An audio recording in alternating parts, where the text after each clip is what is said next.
The Bakersfield Police Department's cold case unit is about a year old, and in that time, the seasoned detectives have examined about 100 cases.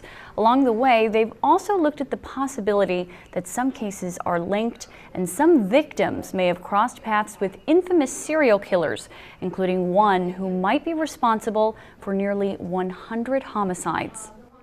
Samuel Little managed to live most of his life undetected by law enforcement as a violent predator. It wasn't until his DNA was entered into the National Criminal Offender Database that his name became known to California officials.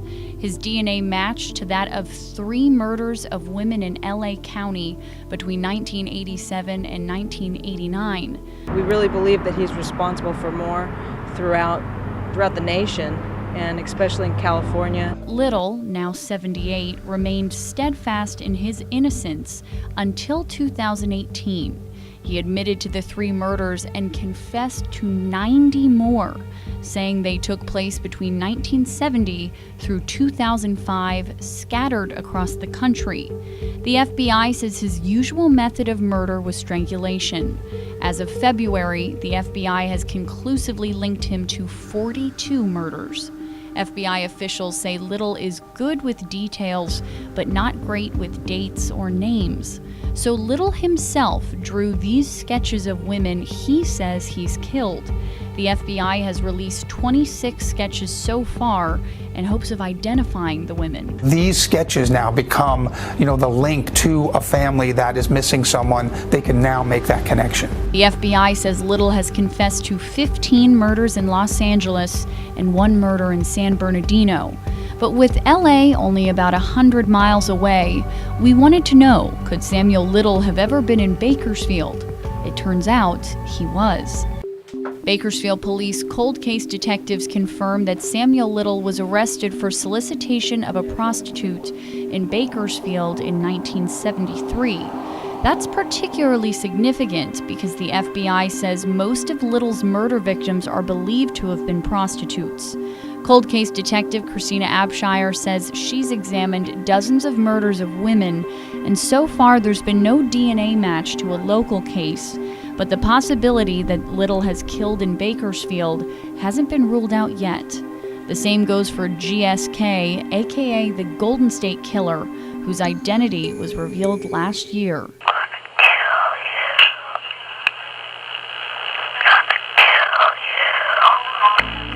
Now 72 years old, Joseph D'Angelo is a former police officer believed to have raped over 50 women in Northern California and killed at least 13 people, spanning from Orange County to Ventura to Visalia, just an hour north of Bakersfield. I think of it every night before I lock up and go to bed.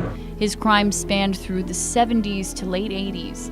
Authorities also confirmed GSK told multiple surviving victims that he'd killed people in Bakersfield. To me, it didn't matter. I mean, I didn't have no feelings about killing. I think like you just drink a drink of water, really. It didn't mean anything to me. Henry Lee Lucas was once considered the serial killer who had killed hundreds of women in the 60s and 70s. The 1979 case of Linda Sue Adkins was closed after Lucas confessed to killing the woman outside her Bakersfield hotel. But unlike Samuel Little, Henry Lucas's confessions didn't stick. Slowly but surely, investigators realized he had lied. Adkins' murder was officially reopened this year, though Lucas remains a suspect. Most Bakersfield killers with a long list of victims aren't considered serial killers. They're called mass or spree killers, since the killings weren't spread out. 2 examples are Vincent Brothers, who killed 5 members of his family, and Javier Casares, who killed 5 people within a couple hours before turning the gun on himself. Former sheriff's deputy David Rogers is often called a serial killer.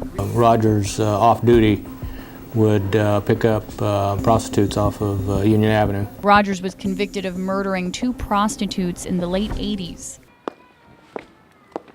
17 News spent roughly 1 year looking into a string of murders from 1996 through 2001 with striking similarities. Our investigation examined the possibility that serial rapist Michael Charles Brown is also a serial killer and murdered Marianne Perkins, Leslie Dawn Preston, Ruby Merriweather, Katrina Pink, Billy Bear, Patricia Martin, and Wendy Kyle. Those 7 women were vulnerable victims. Some were prostitutes, others were drug users. But we also explored the theory that Brown had another victim who drastically varied in lifestyle from the others, an anomaly of sorts, school principal Kathleen Heisey. Brown was convicted of raping several prostitutes as well as the murder of Ruby Merriweather, but the murders of the 7 other women remain unsolved. If you'd like to see our full 30-minute special on Michael Charles Brown and the 8 women whose murders may be linked to him, go to our website, kget.com, and click on the icon Bakersfield Secret Serial Killer. As always, if you have any information on an unsolved local case, call BPD at 327-7111, or you can remain anonymous by calling Secret Witness at 322-4040. In studio, I'm Olivia LaVoice, 17 News.